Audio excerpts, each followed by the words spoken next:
I squandered a staggering 12 million Ghana cedis from a client, and I almost got away with it. And this is how it all happened. Subscribe, share, and let's get right into it. I was one of the top bankers in the whole country with a lot of experience. As a relationship manager, I wasn't just handling numbers, I was handling legacies. Huge sums of money was moved through me into accounts day in, day out. I made sure my clients knew where and when to invest and how to cut costs on things that didn't really matter. The mahogany desk in my office at the Haatso branch used to feel like a throne of trust. When the complainant brought his company, CT&C Limited, to me in 2023, he saw a professional. All his movements and the management of his 3 accounts was placed under my care. At first, everything seemed normal, but the sums passing through me got me shaking. Because of the trust I have built with my clients, the complaint didn't see the cracks starting to form. By April 2025, I used the trust to my advantage, and the temptation became a tide I couldn't hold back. It started with small diversions, moving funds through accounts linked to 2 girls, Gayamfua and Abigail in Kumasi. People speculate that these 2 are in some sort of situationship with me, but I live to tell a story some other day. I thought I could outrun the system. I even funneled 600,000 Ghana cedis into SportyBet, chasing a win that would surely and finally cover the holes I was digging. But after the losses on the betting site, the holes only grew deeper, eventually reaching a staggering 12 million Ghana cedis. I was on top of the world and I thought nothing will happen. I worked with a number of banks, so I was equipped. I climbed up the racks, worked diligently, and eventually promoted as a reward for what I bring to the banking sector. They all looked at one person as the possible best fit for management. I was very smart. I realized all my experiences could in a way outsmart the system. Yes, a broken system with cracks and loopholes. I started weaving my way through it. Once you start a behavior, it scares you in the early stages, but after long periods of these actions, I started to think nothing could bring me down. I almost got the feeling of being untouchable. But life, you see, really happens. Everything in the dark literally comes to light. Everything changed this past January. The businessman had massive trust and respect for me, but he isn't a fool. He sat down to check his account movements and the receipts I have been sending from time to time. He started noticing the cracks, the irregularities, and the movements he did not approve. All fingers pointed to me, and there was no running or hiding time. All I had was a little breathing space, so I decided to pull a scam on him. I felt the sweat prickle my neck as I looked him in the eye and lied, not once, not twice. I thought I covered the tracks, but on March 8th, I tried to mislead my client again and again. I handed him an internal bank statement which suggested all his movements were approved, but it was a forgery. A desperate piece of paper meant to buy me a little more faith and time. But given my client's smartness,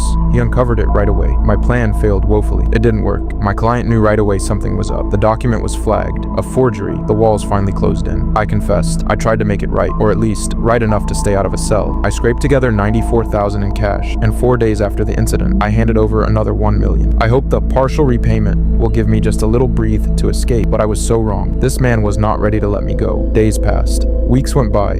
All I did was to try and reason with him. I gave him deadlines, which I was willing to meet. I'd only refunded about just $1 million to him. Because of our relationship, I tried to buy more time. The deadlines kept coming thick and fast, but with every sweat and toil he sacrificed for his company, he was not buying any extra time for me. He knew if he waited longer, I might take him for granted. And this was how I ended up in cuffs and appeared before the court to confess. The police caught up with me at Botswana on March 25th. Since then, the life I built has been dismantled piece by piece. You see, there is this life that brings comfort to everyone. Having a car, owning your dream house, and vacations in Bali or Bora Bora. In my part of the world, they call it being a baller. As a 30-year-old, I had worked my butt off with a number of banks and climbing the corporate ladder to the stage that I have the qualifications, experience, and position as a relationship manager. You should know by now that I earned quite a good salary for my day-to-day activities, but deep within me, I knew it wasn't enough. I wanted the taste of luxury. I've been on countless flights, trips, vacations, enjoyed lots of fun on luxurious islands, parties, and I've lived life to the fullest with my loved ones. I set the bar very high for myself, and my high standard was intimidating because my mates couldn't match it. All these movements, flights, and luxury was funded by the sweat of someone who had massive trust in me. I told the court, as I was still in reflection, I used part of the money for the acquisition of 2 cars, a Toyota Corolla and a Hyundai Elantra. I loved gadgets too. The new Mac was up for grabs, and I didn't even hesitate for a sec to get it. Although I blew a lot of the money on things that don't really matter in the space of necessity,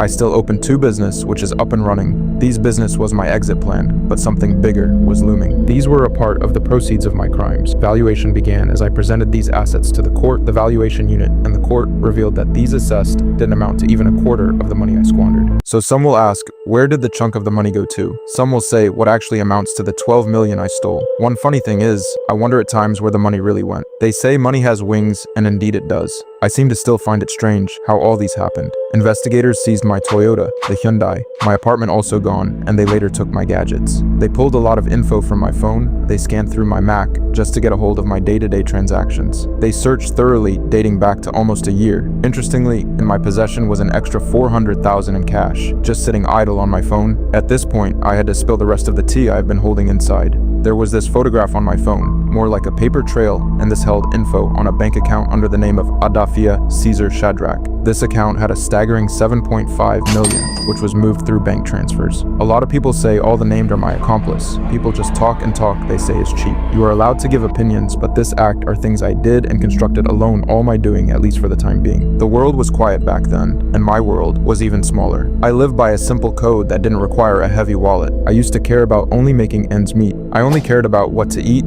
shelter, and what to wear. I was very content with what I had. At least they are the essential and primary things to have in life. Aside the three, nothing really values to that. I should have just ended there, but deep down, there was a hunger and I wasn't honest with myself. It started as a whisper, a small itch for something more than just enough. I watched the world passing by in fast cars and tailored suits, and suddenly, my peace felt like poverty. Now, I look around at these objects, and they don't look back. They don't keep me warm, and they don't feel as they used to. I traded my heartbeat for a high-definition screen, and I've realized too late that you can't buy back the silence and peace I once had. I let money, flashy gadgets, luxury, and pure greed overran me. Standing before the judge at the Accra Circuit Court, the weight of the 12 million charge felt heavier than any amount of money I'd ever moved. Although I have squandered 12 million at hand, but I have never touched money so huge in an instance. All my dealings have been in bits, other movement were used for purchases, and never touched my hand. My lawyer fought for my freedom, and the prosecution, surprisingly, didn't block the bail. They admitted to bail in the sum of 12 million with 4 sureties,